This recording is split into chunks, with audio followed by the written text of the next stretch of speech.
Bah alors, on est nuls. Salut les fraudes, j'espère que vous allez bien. On se retrouve pour une nouvelle vidéo débrief du Classico entre l'Olympique de Marseille et le Paris Saint-Germain. Victoire 2-0 du Paris Saint-Germain au Vélodrome, au Vélodrame ce soir. C'était un drame les gars, c'est un drame ce qui s'est passé là-bas.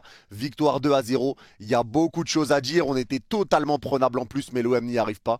Bref, on va en parler. Avant ça, merci à toutes les personnes qui ont été présentes sur le live. Sur Winamax, j'ai commenté le match avec mon Medeni, donc merci à tous ceux qui ont été présents. Et merci à ceux qui prendront 2 secondes pour mettre le petit pouce bleu et le commentaire pour le référencement. Et merci à ceux qui vont s'abonner si ce n'est pas encore fait. Vous êtes les Gouts. Et on est parti maintenant pour ce débrief et je vais commencer par souhaiter un bon rétablissement à Chancel Mbemba. Vous connaissez les gars, je n'aime pas parler des blessures, tout ça, me moquer de tout ça, me réjouir de ça, donc non. Bon rétablissement à Chancel Mbemba. Voilà, j'espère pour lui que ça sera pas très très grave, même si apparemment ça risque d'être un petit peu long pour lui. Mais voilà, bon rétablissement à lui. C'était la première chose. Derrière, eh ben forcément les gars, moi je m'en fous de comment le PSG a joué aujourd'hui. Parce qu'un classico, je l'ai toujours dit, ça ne se joue pas, ça se gagne. Et aujourd'hui, on n'a pas joué, mais on a gagné. Je prends. Ah, je prends totalement. Parce que clairement, ça fait 13 ans que l'OM ne nous a pas battus en Ligue 1 chez eux au Vélodrome. 13 ans, les gars. On est chez nous là-bas. On est chez nous. 13 ans en Ligue 1 qui nous ont pas tapés. Ils nous ont battus seulement 3 fois. 3 fois en Ligue 1 depuis que le Qatar est arrivé. Je sais pas si on se rend bien compte. Seulement 3 victoires. C'est une dinguerie. C'est une dinguerie. Bon, on a l'habitude de gagner contre eux. On a l'habitude de gagner là-bas. On a peut-être été surpris au début du match parce que clairement, au début du match, on pensait peut-être pas que l'OM allait arriver férocement, etc. pour essayer de nous rentrer dedans. Mais à un moment donné, moi, je m'y attendais. Je m'y attendais parce que c'est toujours la même chanson, les gars. L'Olympique de Marseille, quand on va jouer au Vélodrome, c'est toujours la même chanson. Ça sort les crocs, ça presse, ça récupère des ballons, ça met la pression, ça se crée des situations, mais tu perds. Mais tu perds. Et c'est encore une fois ce qui s'est passé aujourd'hui. Et pour moi, le cas qui s'est passé aujourd'hui, si on pond le même match qu'on fait là aujourd'hui pour le PSG, et surtout la première mi-temps, si on fait le même match qu'on a fait aujourd'hui, on le fait contre Rennes, on perd. On le fait contre Lens, on perd. On le fait contre Rennes, on perd. On le fait contre Lille, on perd. Contre Monaco, on perd. Brest, on perd. Mais Marseille, on perd pas. Marseille, on perd pas. Et pour moi, les gars, c'est quand même une sacrée dinguerie qu'on ne perde pas ce match aujourd'hui. Et moi, ça prouve quand même les sacrées grandes limites qu'a l'Olympique de Marseille. Parce que l'Olympique de Marseille, aujourd'hui, dans la première mi-temps, ne fait pourtant pas un mauvais match. On fait un match, nous, qui est plutôt compliqué. On ronronne, on est tranquille, on lève le pied, on fait pas grand-chose, on est en détente, on est au Vélodrome, on est chez nous. Bref, on fait pas grand-chose. L'OM, eux, nous rentrent dedans, ils pressent, ils récupèrent des ballons, même si eux aussi ont beaucoup de déchets. Hein. Il y a eu beaucoup de déchets. Mais pour moi, les gars, on a vu les limites de cette équipe de l'OM. Et à un moment donné, il faut le dire, les gars, l'OM est à sa place. L'OM est une petite équipe à l'heure où on parle. Et là, je ne parle pas de l'histoire du club, etc. L'OM est une petite équipe. Et c'est même pas pour tailler, c'est même pas pour me moquer. Il faut être réaliste, les gars. L'OM est septième de Ligue 1. C'est une équipe qui a eu du mal, une équipe qui a du mal, même s'ils sont créés beaucoup d'occasions. Genre, je crois qu'il y avait 10 tirs cadrés pour l'OM aujourd'hui, mais il faut parler français. Les parades qu'a fait Didio Donnarumma aujourd'hui, elles étaient basiques. Elles étaient basiques. Les frappes que Donnarumma a subies pendant l'échauffement des gardiens étaient plus compliquées à arrêter que les frappes qu'il a reçues par les joueurs de l'OM. Et c'est une réalité, les gars. Les frappes étaient pas du tout inquiétantes. C'était minable. C'était minable. L'OM a eu des situations, mais c'était minable. Et au final, nous, malgré qu'on soit à 10, et ça, on va en parler aussi, malgré qu'on soit à 10, on a réussi, au final, à poser notre jeu, à aller dans le bon sens, etc. Comme c'était le cas contre Le Havre quand on a joué à 10, parce qu'on a réutilisé à peu près le même système que face à Le Havre. Mais c'était un match qui a été tranquille. C'était pas un grand match, les gars, d'un côté comme de l'autre. La première mi-temps du PSG est très mauvaise. La deuxième, ça va beaucoup, beaucoup, beaucoup mieux. Mais en tout cas, voilà, c'était pas un grand match du PSG. Maintenant, moi, je m'en fiche. Comme je l'ai dit, l'essentiel, c'était la victoire. Et ça a été le cas aujourd'hui dans ce Classico. Ça nous tenait à cœur. Même si, voilà, on sait que Luis Enrique aime bien faire tourner en Ligue 1. Là, il l'a pas fait. C'était l'OM, donc il l'a pas fait. Il a remis l'équipe entre guillemets, et je dis bien entre guillemets cheap, pour aller chercher la victoire. Et ça l'a fait même en jouant qu'à 10%. J'ai pas vu un grand PSG, c'était un PSG totalement prenable. Tu joues comme ça contre le Barça, t'en prends 3. Tu joues comme ça contre City, t'en prends 5. Mais contre l'OM, ça suffit. Contre l'OM, ça suffit et c'est une réalité, les gars. À un moment donné, il faut se rendre à l'évidence. L'OM n'est pas l'OM qu'ils ont pu être. L'OM est une équipe qui est totalement dans la difficulté. Et maintenant, oui, sur un match, tout est possible, mais l'OM est le deuxième budget de Ligue 1. L'OM est le deuxième budget de Ligue 1. À un moment donné, il y a un gouffre et c'est pas normal. Parce qu'encore une fois, ça va nous dire oui, mais vous dépendez d'un club État, club Qatar. Oui, Paris, c'est le Qatar. Et sans le Qatar, blabla. Ouais, t'es le deuxième budget de Ligue 1. T'es derrière 5 autres équipes. 6 qui ont un budget inférieur à toi. T'es devant Brest? Non. Pourtant, ils ont un meilleur budget. T'as un meilleur budget. T'es devant Monaco? Non. Pourtant, t'as un meilleur budget. T'es devant Lens? Non. Pourtant, t'as un meilleur budget. T'es devant Rennes? Non. Pourtant, t'as un meilleur budget.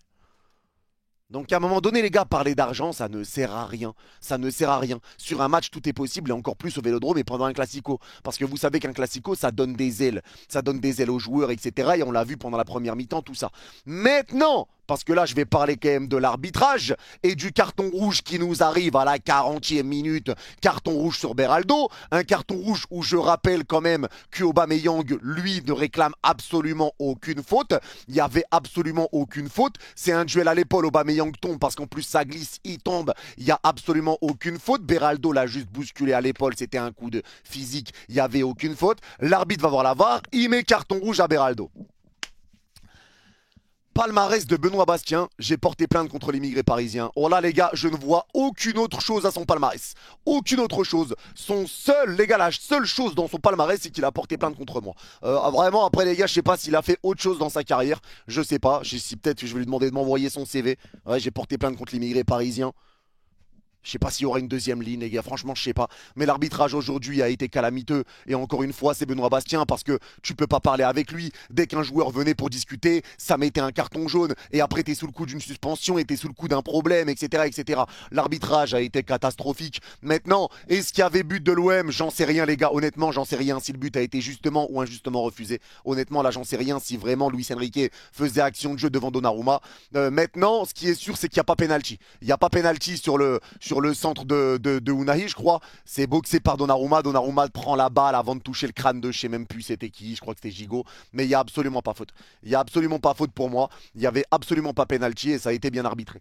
Donc voilà, pour moi, à ce moment-là, il y a quand même eu des erreurs en termes d'arbitrage. Il y a peut-être des faits de jeu qui auraient changé le match. Mais pour moi, le rouge pour Beraldo, c'est le premier fait de jeu de ce match. Ça doit pas arriver. Maintenant, on était à 10. Et forcément, les gars, quand tu es à 10 contre 11, eh ben tu perds.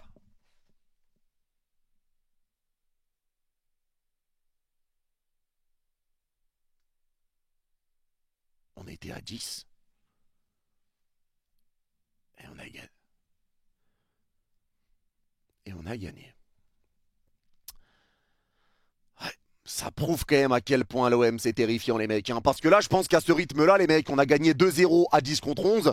Peut-être qu'au prochain match, on sera 9, on va gagner 1-0. Au prochain match, encore, on sera 8, il y aura 0-0. Et peut-être que quand on sera 7, vous allez réussir à gagner 1-0. Peut-être. Peut-être, c'est peut-être le plan, c'est peut-être le plan. 4 cartons rouges, 4 cartons rouges, et peut-être que là, la victoire sera peut-être emballée. Je sais pas, enfin bon bref, stoppons tout ça. Oui, c'est quand même très grave que l'OM ne nous ait pas battus, et en plus à 10 contre 11. Mais au-delà de la blague les gars, j'ai trouvé un Paris Saint-Germain et un Luis Enrique qui a été quand même attentif et qui a refait un petit peu comme face à Le Havre les gars, avec un Dembélé qui revenait beaucoup et qui était surtout placé voilà, en numéro 10 on va dire. Mais voilà, un Dembélé qui était numéro 10, ça ramenait un petit peu le surnombre avec Kolo et Mbappé devant. Ça ramenait du surnombre et je trouve qu'il y a eu encore ce décalage qui a fait que, et après pareil avec la sortie de Colomwani pour l'entrée de Lee Kangin, je trouve qu'il a essayé de ramener vraiment cet apport pour mettre beaucoup de monde au milieu et essayer de partir très très vite dans le dos. Et c'est ce qui a tué l'OM clairement parce qu'ils ont poussé, ils sont créés des occasions, mais derrière ça leur a fait très mal. Et en deuxième mi-temps, ça leur a fait très mal parce que la première a été dure. Et encore une fois, on joue une mi-temps sur deux. J'avais prévenu en live, hein. Je vous avais dit les gars, même à 10 on va gagner parce qu'on joue une mi-temps sur deux en plus. La deuxième mi-temps, ça allait beaucoup mieux. Ça allait beaucoup mieux parce qu'il y a eu la sortie de Colomwani et là je vais commencer par les joueurs, mais la première première mi-temps n'est pas normale. Mais maintenant, je m'en fous, vu qu'on a gagné et que moi, il n'y a que ça qui est importé clairement sur ce match. Mais voilà, Kolo Muani, encore une fois aujourd'hui, même s'il a eu par un petite intermittence, il aurait pu ramener du danger, il a raté des face-à-face, tout ça. Il n'a pas été bon dans ce match. Donc Kolo Muani, je pense que là, j'ai demandé l'arrêt du bus, les gars, je vais descendre. J'ai envie de descendre, les gars. Après, il y a le bus qui, j'ai demandé l'arrêt déjà depuis 4 stations. Il veut pas s'arrêter. Donc j'espère que là, il va s'arrêter parce que là, je réclame l'arrêt du bus, mais il veut pas s'arrêter, je peux pas descendre. Donc j'aimerais bien descendre du train Kolo Muani parce que là, vraiment, ça devient inquiétant. Je pense que Gonzalo Ramos aurait 1000 fois mérité de commencer ce match. Maintenant, il l'a pas commencé, c'est bien dommage et c'est comme ça. On va faire avec parce qu'en plus, Ramos rentre et marque et Ramos fait une très bonne entrée. Derrière, c'est pareil, les gars, mais voilà, Kolo Muani sort, Lee Kangin rentre et on voit quand même que Luis Enrique a des bons choix, il prend des bonnes décisions, mais des fois, il prend des décisions qui sont quand même aussi loufoques. Et on va y venir avec Skriniar, j'ai pas envie de parler de lui maintenant, mais on va y venir après, les gars. Mais je suis en train de penser à c'est les joueurs que j'ai pas aimés, et vraiment, les gars, il y a des choses à dire. Bon, en tout cas, pour commencer la deuxième mi-temps, ça a été beaucoup mieux. On arrivait beaucoup mieux à ressortir les ballons. Et on a fait vraiment, vraiment mal à Marseille. Vraiment mal. Ça partait très, très vite dans le dos. On mettait des longs ballons. Voilà, ça ressortait proprement. Ça partait vite en contre. On se retrouvait souvent dans des positions de 4 contre 3 ou 3 contre 2. Et ça leur a fait mal. Ça leur a fait mal parce que oui, l'OM a poussé quand il y avait 1-0. Il poussait. Mais l'OM n'a pas été réellement dangereux. Il y a eu des situations, des moments où peut-être on s'est dit aïe, aïe, aïe. Mais au final, non. Il y avait tout le temps une frappe qui était trop sur le gardien, des frappes d'entraînement ou bien des frappes pas cadrées, tout ça, ça a été trop compliqué pour l'OM et derrière nous, on s'est servi de tout ça pour partir en contre et on l'a bien fait. Alors j'ai commencé par les attaquants, donc je vais continuer sur les attaquants. Mais Dembélé, alors pour moi les gars, son match, ça a été entre deux. Parce que Dembélé en première mi-temps fait énormément de pertes de balles. Il a énormément de pertes de balles, il est extrêmement bien pressé par Veretout. Il perd beaucoup de ballons, beaucoup de passes ratées. Il a eu énormément de déchets. Mais à côté de ça, si tu regardes la première mi-temps, qui ramène le danger sur les occasions qu'on arrive à se créer, c'est Dembélé. Donc tu as la double balance avec le fait que Dembélé te ramène les occasions, mais tout le déchet qu'il a eu. Maintenant, les gars, Dembélé n'est pas numéro 10. Mais moi, je trouve qu'un joueur comme ça, un vrai numéro 10, pourrait faire du bien dans ce PSG-là. Et moi, c'est en voyant ça que je me dis que clairement, ça pourrait faire du bien. Mais Dembélé est mieux à droite. Maintenant, c'était pour essayer d'exploiter un petit peu Kolo Muani. Ça a été raté aujourd'hui. Mais voilà, Dembélé aujourd'hui a essayé de faire ce qu'il pouvait. Il a eu du déchet, des pertes de balles qui auraient pu coûter cher, des mauvaises passes. Mais quand il arrivait à passer, ça a été dangereux. Et encore une fois, là, il s'est créé une grosse occasion. Il nous fait un petit peu comme Lucas il y a quelques années. Il passe entre tout le monde, mais il frappe à côté. Par contre, la finition d'Embélé, c'est inquiétant quand même. C'est franchement inquiétant. La finition, c'est quand même vachement inquiétant. Mais bon, on l'aime, c'est Ousmane. Voilà, il est quand même à 8 passes décisives, je crois, en Ligue 1. C'est pas rien, c'est pas dégueulasse. Voilà, il fait quand même sa saison avec le PSG. Il nous fait du bien dans les percussions, tout ça. Maintenant, je préfère le voir sur le côté droit. Mais je trouve que ce rôle, justement, de numéro 10 peut être intéressant dans ce dispositif du Paris Saint-Germain. Mbappé, maintenant. Mbappé, les gars. Alors, Mbappé, ça a été compliqué. Ça n'a pas été un bon Mbappé. Clairement, ça n'a pas été un bon Mbappé. Ça enchaîne avec les deux matchs de l'équipe de France où il n'a pas été bon. Il n'a pas été bon aujourd'hui. Mbappé sort. Les gars, Mbappé sort. Pour moi, je trouve ça normal. Certains ne vont pas être d'accord parce que voilà, c'était le moment où on pouvait partir dans le dos de l'OM, que l'OM commençait à pousser et qu'on avait des contre-attaques. Donc certains vont dire oui, c'était peut-être le moment où Mbappé allait être bon. Ouais, maintenant il n'était pas bon. Il n'a pas été bon aujourd'hui, il sort, c'est normal. Et voilà, en plus Gonzalo Ramos rentre à sa place et il marque. Donc oui les gars, il y en a qui vont encore dire oui, mais il ne mérite pas de sortir. Les mecs, on a des matchs à préparer. Le Barça, ils ont plus de matchs là. Leur prochain match, c'est Paris. Leur prochain match, c'est Paris. Nous, on avait Marseille, on a Rennes, on a Clermont et après Barcelone.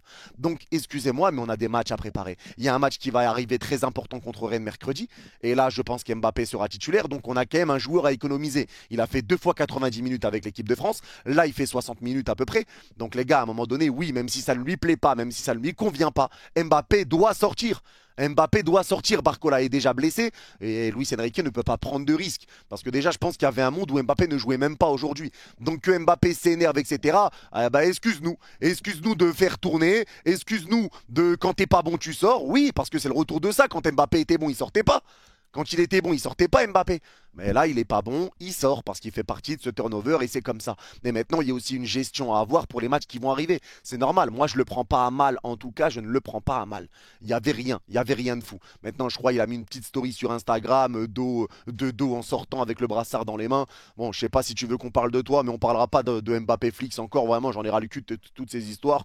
Ce qui se passe en privé, on verra ce qui se passe quelque chose, s'il se passe quelque chose réellement. Mais là, pas envie de parler de ça. Clairement, j'ai pas du tout envie. Le milieu de terrain maintenant, Vitinha, Zahir Emery, Fabian Ruiz. Je vais commencer par Fabian, les gars, parce que franchement, Fabian, autant Soler, c'est la version humaine d'un yaourt nature parce qu'il m'inspire rien. Autant toi, t'es une cigarette, frère. Enfin, c'est comme fumer. Fabian Ruiz, c'est comme fumer. Tu sais que c'est de la merde, mais tu le fais quand même.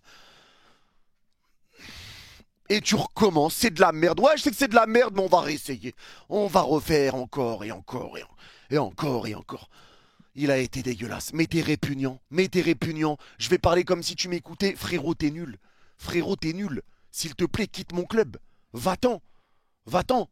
Prends un 8 bus, je sais pas moi, prends le métro, prends la ligne 13.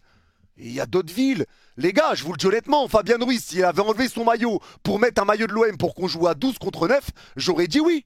J'aurais dit oui, les gars, je vous le dis d'entrée. Si Fabian avait pu enlever son maillot pour mettre celui de l'OM et dire je joue avec eux, on est 12 contre 9 maintenant, j'aurais dit oui.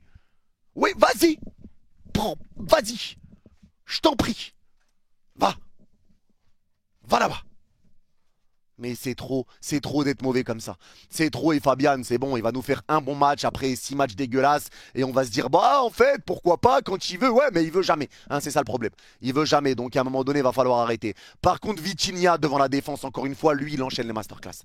Il enchaîne les masterclass, il a été encore une fois excellent aujourd'hui. Aussi bien dans ses sorties de balles, aussi bien dans sa sérénité, aussi bien dans ses retours défensifs. Il nous a fait des retours qui coûtent très cher, des retours extraordinaires de la part de Vitinha, impeccable. Il a été monstrueux, même Momoini, les gars, l'a dit. Il a dit qu'il était très bon ce Vitinha.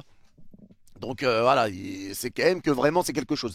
Il a été très bon les mecs, très bon devant la défense encore une fois, il a assuré. J'ai beaucoup aimé son match, très rassurant, très stable, des bons retours, des tacs, des bonnes passes, il a été buteur en plus. Et c'est lui en plus qui est au départ de l'action pour servir Dembélé qui lui remet. Et il frappe et il tremble pas. Et il est à je crois 7 buts et 4 passes décisives cette saison. On se rend compte les gars. Le problème du PSG la saison dernière, c'était que justement, il n'y a personne qui marquait, mis à part Mbappé, Messi, Neymar. Vitinha, 7 buts, 4 passes D. Et ça fait du bien de voir ça. Ça fait du bien parce que Vitinha a aussi une période qui a été compliquée. Aujourd'hui, ça a été une masterclass au Vélodrome au plus, dans une belle ambiance. Hein. C'était une belle ambiance, les gars. On va pas le cacher et on va pas remettre en doute aussi l'ambiance et le niveau d'ambiance que peut avoir le Vélodrome. C'était une grosse ambiance. Maintenant voilà, Vitinha a répondu présent et ça fait plaisir. Zahir Emery, j'ai bien aimé également, ça a été plus ou moins compliqué mais après il n'était pas à son poste et parfois il passait latéral droit, il joue au milieu et ci et là. C'est un peu le joueur qu'on bazarde un peu partout, ça commence à m'énerver mais il n'y a pas le choix. Donc Warren aujourd'hui, j'ai quand même bien aimé son match même si ça n'a pas été très simple, il n'était pas non plus hyper aidé on va dire. Et défensivement, j'ai trouvé un Hakimi qui a été bon. Un Hakimi même si il a eu du déchet. Il a eu du déchet, il a eu des contrôles ratés, il a eu des passes ratées, il a eu voilà, vraiment des moments qui ont été compliqués. Mais moi, je trouve que Hakimi sur ce match-là, et ceux qui ne sont pas d'accord, je vous invite à le revoir, Hakimi a été très remuant. Et Hakimi est le joueur pour moi qui a ramené le plus de danger et qui a créé le plus de déséquilibre dans la défense marseillaise. Il a fait vraiment mal sur son couloir. Ses appels de balles, même quand il n'était pas servi, ses appels de balles, ses courses, c'est son jeu sans ballon, ça a été un bon Hakimi là-dessus. Et j'insiste sur le Hakimi sans ballon, sur ses appels, tout ça. Il a vraiment fait mal à la défense de l'OM. Il a vraiment fait mal. Et moi, j'ai bien aimé son match. De la défense centrale maintenant, Beraldo, je peux pas en parler. Il a pris rouge injustement. Hein, Benoît Bastien, le clown. Si tu passes par là, t'es un clown.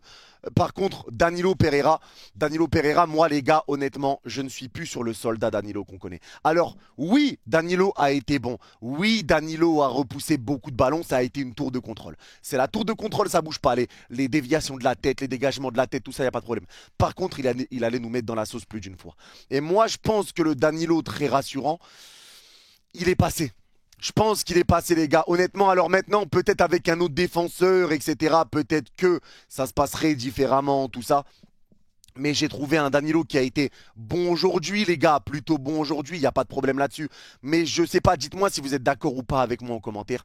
Mais pour moi, je le trouve moins rassurant que l'année dernière, ou vraiment moins l'assurance touriste qu'il a fait quand même des erreurs qui auraient pu coûter cher, un but contre notre camp, un contrôle raté, qui a laissé Aubameyang, je crois, qui était tout seul.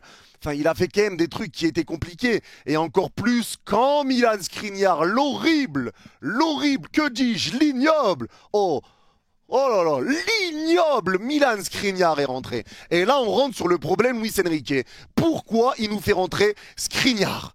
On était heureux. On se disait Skriniar est blessé toute la saison. On était heureux. On était bien. Et la cauchemar. Skriniar rentre. Mais la saison n'est pas finie. Retourne te soigner, Skriniar. Prends pas de risque, retourne te soigner, parce que pour nous pondre la dégueulassitude que tu nous as pondue, mais repars-toi très loin de chez nous, recasse-toi loin, barre-toi loin, mais c'était dégueulasse déjà que Danilo Pereira avec Skriniar de base, c'est dégueulasse. Danilo Pereira avec Skriniar en forme, c'est dégueulasse. Skriniar tout court, c'est dégueulasse. Mais là, Danilo Skriniar, c'est dégueulasse. Les gars, à un moment donné, il faut arrêter cette défense centrale. Luis Enrique aimait bien nous le faire avant déjà, et c'était déjà bien horrible. Merci de ne pas nous le remettre. Skriniar, tu es de retour de blessure. Waouh, trop content. Reste sur le banc. Bonne touche. Ramène les gourdes. Épluche les oranges. Épluche les patates. Ramène les chasubles. Ramène les ballons. Il y a du taf. Mais loin des terrains de football. Loin des terrains de football. S'il te plaît. Ah, parce que là, les gars, je suis inquiet. Hein. Barcelone, on va arriver avec Marquinhos Skriniar. Doucement. Alors là, c'est hors de question. Skriniar, loin de tout ça. Merci pour rien, frère. Merci pour rien. J'allais dire merci pour les travaux, mais de quels travaux tu me parles? Vraiment, c'est toi qui as fait que Paris est en chantier à l'heure où on parle. Oh, vraiment inquiétant, les gars. L'entrée de Milan Skriniar, non, c'est bon. Sans plus, ça ira. Franchement, ça ira. C'est bon, ça ira. Lucas Hernandez, par contre, a été très bon sur son côté, lui aussi. Bon match au Vélodrome. Il a répondu présent. Voilà, il a prouvé encore une fois, même si on n'avait pas de doute là-dessus, que voilà, lui, côté Marseille, pas Marseille, pas Marseille, rien à foutre. Vélodrome ou pas les couilles. Ah, il a répondu présent et ça fait du bien parce qu'en plus il n'avait pas été terrible sur les dernières performances qu'il avait fait en latéral gauche. Là il a répondu présent en l'absence de Nuno Mendes. Mais voilà, la deuxième mi-temps, j'ai quand même trouvé un PSG mieux. On était à 10, on a réussi à gagner ce match 2-0 avec l'entrée de Ramos, l'entrée d'Asensio. Les changements ont été bons, les gars, mis à part Skriniar. Les changements de Luis Enrique, il a tapé juste. Il rentre Asensio, il rentre Likanguin qui ramène ce surnombre justement au milieu de terrain. Likanguin qui arrive à ressortir des ballons proprement. Voilà, et après tu avais Asensio et Ramos, Asensio passeur décisif pour Ramos, Ramos buteur, Ramos qui célèbre. Et les gars, la célébration de Ramos par contre, moi ça j'aime.